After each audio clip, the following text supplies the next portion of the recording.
এই যে দেখতে পাচ্ছেন বন্ধুরা, আমি মৌমাছির চাক থেকে মধু সংগ্রহ করছি। দেখতেই পাচ্ছেন কি সুন্দর। এই যে গাছ থেকে নামানোর পরে কি সুন্দরভাবে পরিষ্কার করছি, সেটাও দেখাচ্ছি আপনাদের। দেখতেই থাকুন সকলে। এই যে দেখেন কি সুন্দর, এই যে মধুটা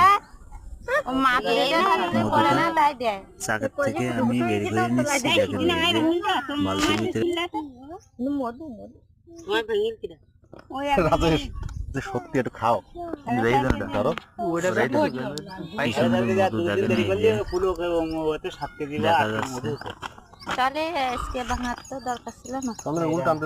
আপনাদের আগেও দেখাইছি ভিডিওগুলো, না আগে একদিন বাদে অনেক আগে ভেঙিল। কি সুন্দরভাবে ওই যে গাছ থেকে নামানোর পরে ওই যে মৌমাছি এখন মতো লেগে আছে, বাছাই করবো, গেছে পরিষ্কার করবো। পরিষ্কার করে তারপরে নিব। দেখেন ওই যে দেখা যাচ্ছে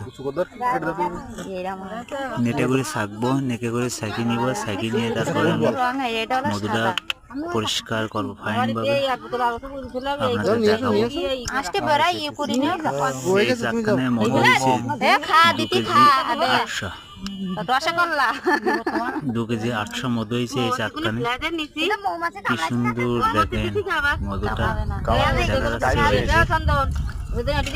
ও কিন্তু মোম, সাদা মোম দেখা যাচ্ছে। ওই যে সাদা মোম, ওর ভিতরে কিন্তু মধু।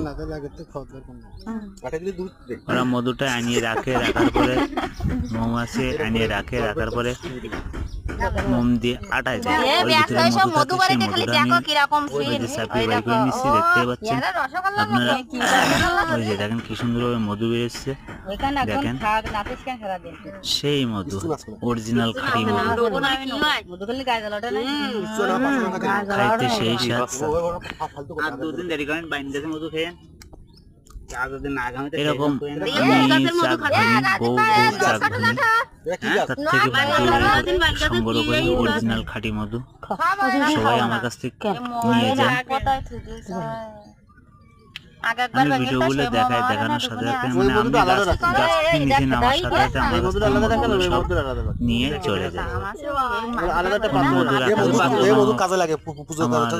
রাখতেই পারি না, কেননা বন্ধুদের জন্য আমি কোনো মধু রাখতেই পারি না বাড়িতে, সবাই নিয়ে চলে যায়। এই যে দেখেন এই গাছ থেকে নিচে নামানোর পরে এই যে মধুটা সবাই কিন্তু